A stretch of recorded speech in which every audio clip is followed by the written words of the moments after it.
Hello everyone, how are you all doing? I hope all of you are doing great. So as you all know, we are doing chapters from class 6 new NCERT of Math, Ganit Prakash.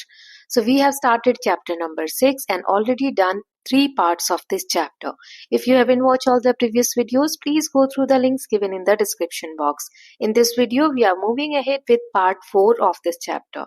So let us just see क्या रह गया था इस chapter में, क्या करना है हमें. So we are going to learn about the area of triangle, that how we can find the area of triangle. That is exercise 6.3.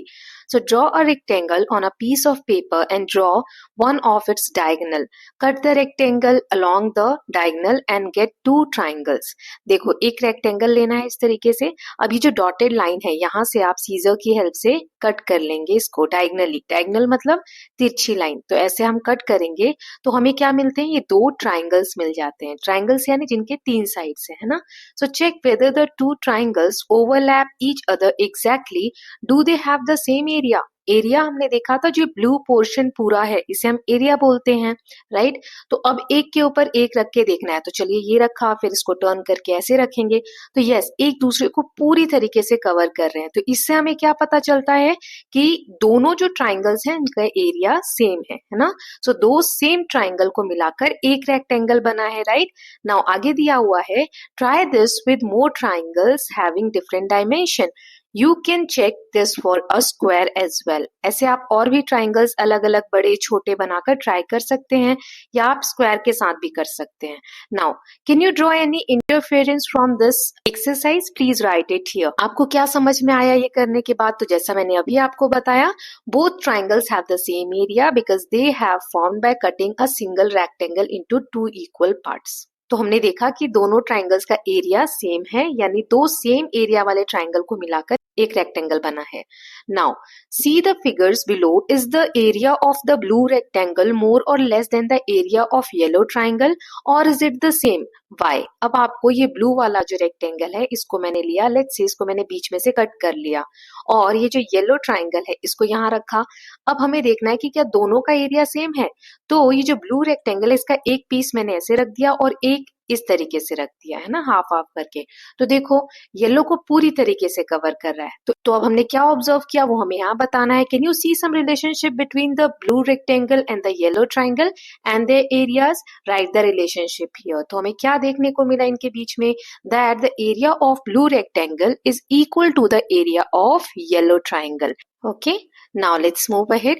So draw suitable triangle on grid paper. जो भी हमने अभी देखा कि कैसे दो ट्राइंगल्स मिलाकर एक रेक्टेंगल बन रहे हैं, अगर दो ट्राइंगल्स का एरिया सेम है तो कैसे किया, इसको हम ग्रिड पेपर लेंगे और चलिए इसको टेस्ट करते हैं. तो मैंने यहाँ एक ट्राइंगल बनाया, राइट. अब इसमें देखो कितने यूनिट्स हैं, 1 2, ये दो कंप्लीट यूनिट्स हैं, और 1 2 3 4 हाफ यूनिट्स है. तो 4 हाफ यानी 2 हो गए है ना. सो 2 और 2 ब्लू 4 यूनिट्स है टोटल इसका एरिया.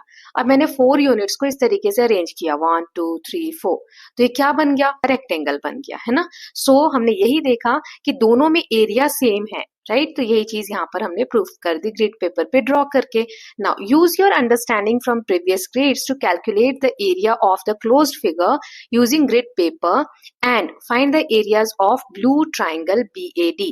ये जो इमेज दी है इसमें हमें जो ब्लू वाला ट्राइंगल है, ये वाला, ये लाइन से मैंने ड्रॉ किया, इसका एरिया हमें पता करना है. तो कैसे करेंगे? तो रूल्स आपको याद रखना है जो हमने पिछले पार्ट में भी देखा था कि जो कंप्लीट यूनिट होगी, पूरा स्क्वायर बनेगा उसे हम 1 काउंट करेंगे, जो एग्जैक्ट हाफ बनेगा उसको हाफ काउंट करेंगे, जो हाफ से छोटा होगा उसको इग्नोर कर देंगे, और जो हाफ से बड़ा होगा उसको हम 1 काउंट करेंगे, है ना. सो चलिए काउंट करते हैं. तो ये 1 यूनिट हो गई, फिर 1 2 3 क्योंकि ये हाफ से ज्यादा है, फिर 4 ये भी हाफ से ज्यादा है, 5 6 7 8 क्योंकि ये भी हाफ से ज्यादा है. अब ये 9 और 10 यूनिट्स आ गए. अभी जो 3 छोटे छोटे इनको मैंने क्यों काउंट नहीं किया, जो रेड कलर से मैंने ड्रॉ किया, क्योंकि ये हाफ से छोटे हैं. Okay, now next is find the area of red triangle ABE. तो ABE का एरिया हमें काउंट करना है. तो देखिए 1 2 3 4 5 6 7 8 9 10 ये सब हम काउंट करेंगे. बाकी ये जो रेड कलर से मैंने बनाया, क्योंकि इनका जो एरिया है वो हाफ स्क्वायर से कम है, इसलिए हम इनको काउंट नहीं करेंगे. तो दोनों का एरिया कितना आ गया, 10 10 यूनिट्स आ गया, right? Now this girl is saying both the red and blue triangle have the same area but they look very different. देखो ब्लू ट्राइंगल और रेड ट्राइंगल दोनों अलग अलग दिख रहे हैं, लेकिन एरिया हमने निकाला तो क्या आया? दोनों का 10 यूनिट्स आया। अब हमें कह रहा है कि एरिया ऑफ रेक्टेंगल ABCD ये जहां तक ये है, यहाँ पे कितने स्क्वायर आप फिट कर पाओगे? तो देखो 1 2 3 4 5, फिर 5 लिया तो 10, फिर 5 लिया तो 15 और फिर 5 लिया तो 20। तो पूरे रेक्टेंगल का कितना एरिया आ रहा है? 20 यूनिट्स आ रहा है। So the area of triangle BAD is half of the area of rectangle ABCD। So BAD जो ट्राइंगल है जिसका भी हमने एरिया निकाला है 10 यूनिट्स, या ABE का जो एरिया निकाला 10 यूनिट्स, ये रेक्टेंगल का क्या है? हाफ है। तो अभी तक हमने क्या समझा कि एक रेक्टेंगल में दो इक्वल ट्राइंगल्स होते हैं, राइट? सो चलिए आगे जो यहाँ पे समझाया गया है वो सेम यही चीज को समझाया। देखिए ये लड़की कह रही है कि what about triangle ABE? ABE का क्या मेजरमेंट होगा? सो यहाँ पर this girl is saying there are two halves of two different rectangles. कैसे? चलिए देखते हैं। ये मैंने पर्पल कलर से एक रेक्टेंगल ड्रॉ किया। अब इसमें देखो एक ट्राइंगल ये बन रहा है AFE, है ना, ये वाला, और इसी को मैं उल्टा इधर रख दूंगी तो ये रेक्टेंगल बन गया, राइट? ऐसे ही इधर AFB, सो ये येलो कलर का एक ट्राइंगल बन रहा है, और ये किसका पार्ट है? ये ब्लू कलर का जो मैंने रेक्टेंगल बनाया। सो इसी को अगर मैं अपोजिट इधर रखूं तो देखो शेप आ गया ना रेक्टेंगल का। मतलब एक रेक्टेंगल में दो ट्राइंगल हैं, तो इधर दोनों मैंने येलो ले लिए और इधर दोनों रेड ले लिए। अब ये जो बड़ा वाला ट्राइंगल है ABE, इसका एरिया यहाँ पर बताया गया है कि क्या है। सो यस, अभी हमने देखा AEF यानी ये वाला रेड और BEF ये वाला येलो, इन दोनों को मिलाकर ये टोटल एरिया बना है ना? ये अभी हमने समझ भी लिया। So here the area of triangle AEF, ये जो AEF है ये किसका हाफ है? अभी मैंने आपको बताया था ये पर्पल वाले रेक्टेंगल का। ऐसे ही BEF, ये जो येलो वाला ट्राइंगल है, ये किस रेक्टेंगल का पार्ट है? BFEC, ये वाला ब्लू वाला रेक्टेंगल जो मैंने बनाया इसका पार्ट है। सो क्या हम ऐसे लिख सकते हैं, दस the area of triangle ABE जो ट्राइंगल का एरिया हम निकाल रहे हैं वो क्या है? Half of the area of rectangle AFED and BFEC, दोनों रेक्टेंगल का जो हाफ हाफ एरिया है वो मिलाकर ये ट्राइंगल बना है बड़ा वाला, राइट? तो अब ये जो दोनों रेक्टेंगल मैंने अलग अलग कलर से बनाए, पर्पल और ब्लू कलर से, इनको आप टोटल बड़ा अगर एक रेक्टेंगल बना दोगे तो क्या बन जाएगा? ABCD, है ना, ये चार कॉर्नर पे जो नाम है।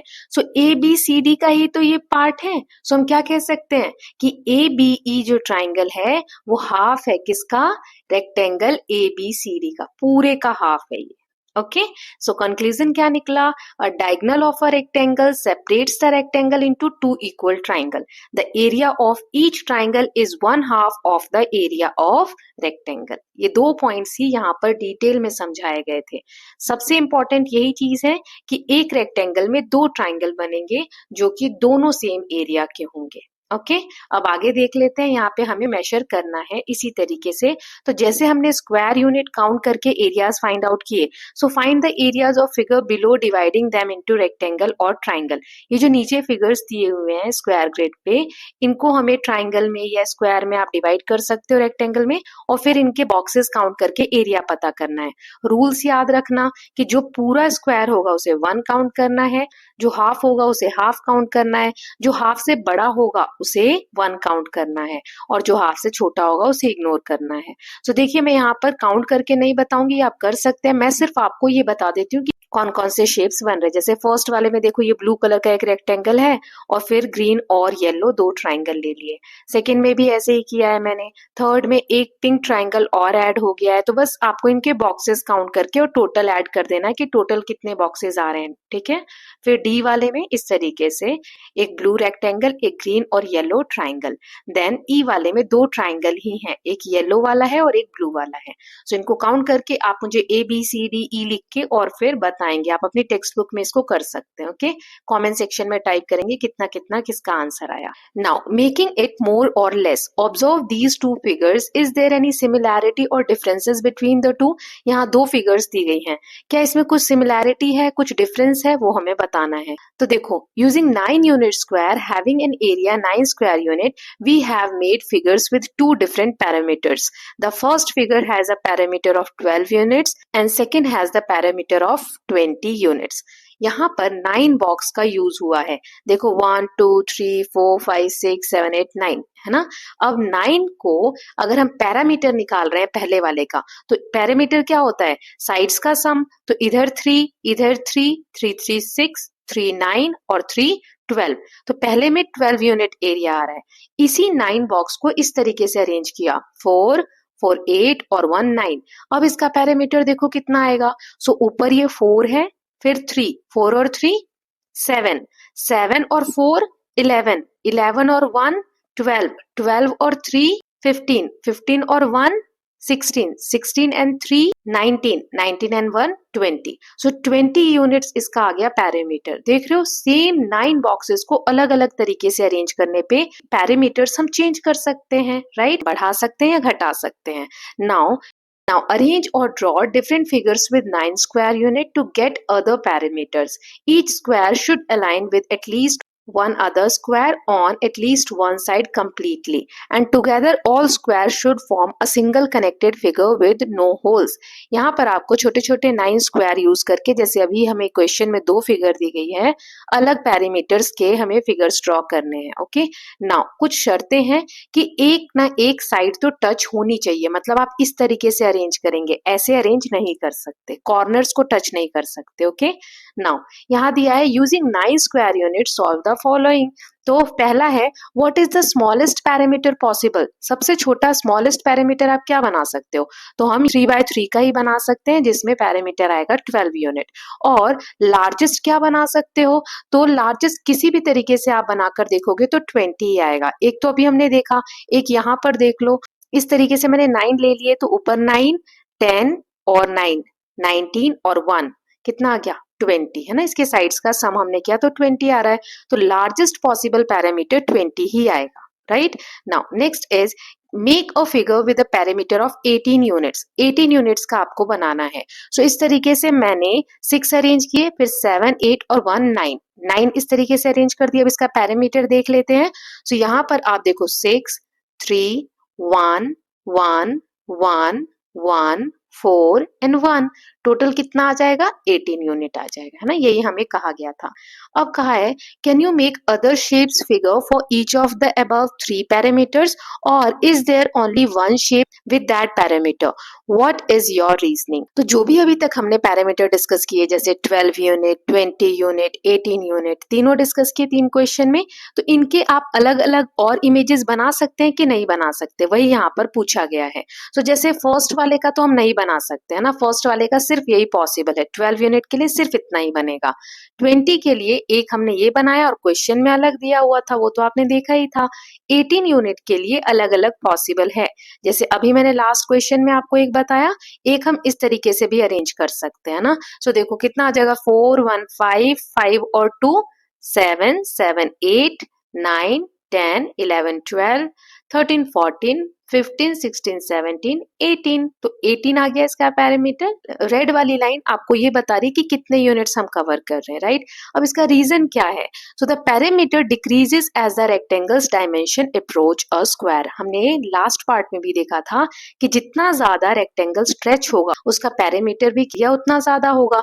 जैसे जैसे रेक्टेंगल का साइज छोटा होता जाएगा उसका पैरामीटर भी क्या होता जाएगा, कम होता जाएगा। Okay, so parameter will increase, may stay the same or even decrease depending on the configuration of the unit. So parameter बढ़ भी सकता है, घट भी सकता है, किसी भी फिगर का वो डिपेंड करता है कि आप यूनिट्स को कैसे अरेंज कर रहे हो। Now let's do something tricky. Now we have a figure below having parameter 24 unit.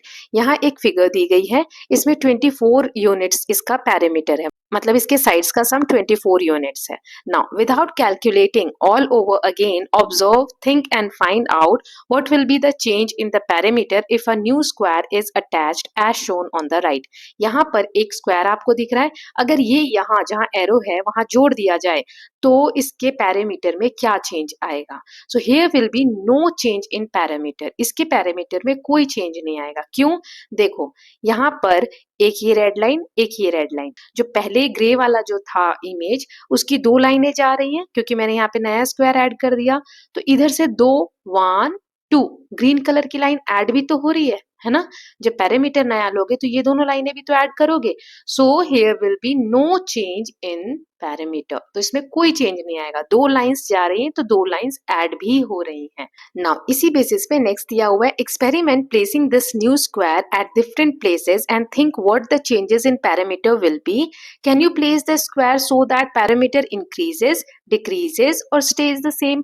अब आपको टेस्ट करना है ये जो एक स्क्वायर दिया है इसको आप अलग अलग जगह पर रखकर क्या पैरामीटर को इंक्रीज कर सकते हैं, डिक्रीज कर सकते हैं या फिर सेम रह सकता है पैरामीटर. अभी 24 यूनिट्स है ना. सो लेट से मैंने ये एक यूनिट यहाँ ऐड कर दिया तो देखो ये रेड वाला जो लाइन है ये माइनस हो जाएगा. तो पहले 24 था पैरामीटर, सो उसमें से 1 माइनस कर दो, 1 लाइन ही तो जा, बाकी सारी लाइनें हैं ओरिजिनल इमेज की, सिर्फ ये वाली लाइन हट रही है मेरा ब्लू वाला स्क्वायर ऐड करने के बाद. राइट. सो 24 था तो 1 माइनस कर दो, अब कितना बचा 23.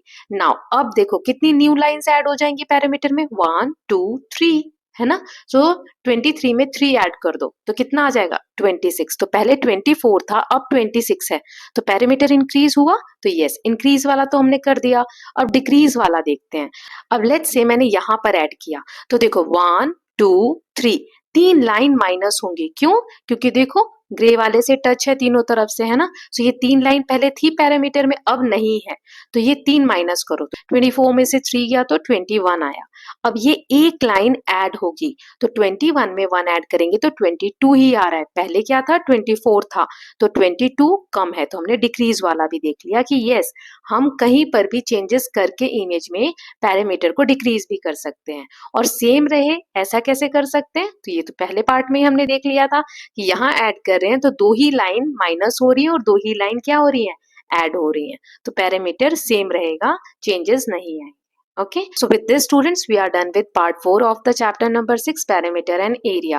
इस चैप्टर को मैं इसमें ही फिनिश कर सकती थी लेकिन जो दो उसमें टॉपिक्स दिए हुए एग्जाम्पल सॉल्व करने को वो थोड़ा ज्यादा टाइम ले रहे हैं तो ये वीडियो ज्यादा लंबी हो जाएगी. So for those 2 examples plus figure it out के जो क्वेश्चंस है लास्ट में उसके लिए एक छोटा सा पार्ट और बना लेंगे ताकि आप लोग आसानी से उसको देख सके. सो एक दो दिन में वो भी वीडियो आपको मिल जाएगी. Okay, so with that we will finish the chapter number 6.